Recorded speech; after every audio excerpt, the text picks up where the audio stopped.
सध्याला पेरणीचे दिवस डोक्यावर आलेले आहेत।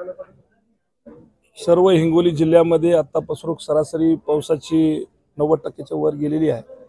म्हणजे अजून 10% पाऊस आज उद्या जर पडला तर सगळीकडेच पेरण्या सुरू होतील अशी परिस्थिती आहे। आणि अशा वेळेस बऱ्याच जणांच्या तक्रारी अशा होत होत्या की बी बियाणं घेत असताना किंवा खताचे बॅग घेत असताना जे लिंकिंग चालू आहे, या बॅग सोबत ते बॅग घ्या, त्या बॅग सोबत ती बॅग घ्या, आणि जे काही कुठं चुकपाट जागी जे काही दरवाढीचे किंवा दर वाढून शेतकऱ्याकडून घेत होते, या संदर्भातली ही बैठक होती।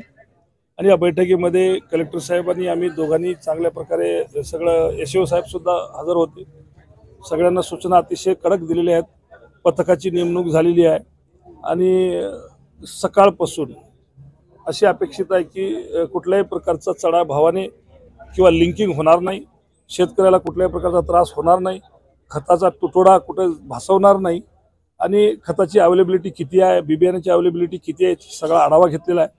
आणि सगळ्या गोष्टीवर आमची नजर आहे आणि शेतकऱ्याला कुठल्याही प्रकारच्या अडचणीत येणार नाहीत याची खात्री करून घेतलेली आहे आजच्या बैठकीमध्ये। कसं आहे भाऊ, आता मी आढावा घेतला, कृषीचे जवळपास 70% रिक्त आहेत पद, आणि त्याचं सुद्धा पत्र आम्हाला आज कृषी अधिकाऱ्याने दिलं, कलेक्टर साहेबालाही दिलं, मलाही दिलं।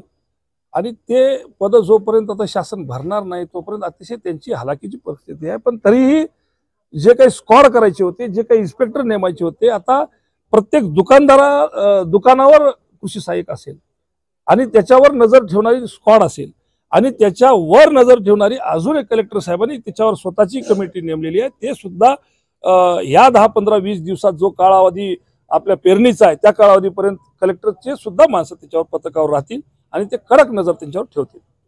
रॅक आलाय, सगळीकडे डिस्ट्रीब्युशन चालू आहे, मी त्याचा आढावा घेतलेला आहे। जेवढा युरिया आपल्या जिल्ह्याला लागतो तेवढा युरिया 90% युरिया जमा झालेला आहे। रॅक कालच आलेली आहे, सगळीकडे डिस्ट्रीब्यूट होईल। कुठल्याही प्रकारे आता कोणतं डीएपी असो, डीएपी 50% जे आपल्याला जिल्ह्याला लागणार आहे ते आलेलं आहे, पोहोचलेलं आहे, पुढे पण आता अजून पोहोचल। त्याची मला तरी असं वाटतं की आजचा जो आढावा आपण घेतलाय कलेक्टर साहेबांनी आणि मी, त्यामध्ये मी सध्या तरी समाधानी आहे। आणि नक्कीच उद्याच्या जे काही हे जे लूट चालली शेतकऱ्याची ते बंद होईल असं माझं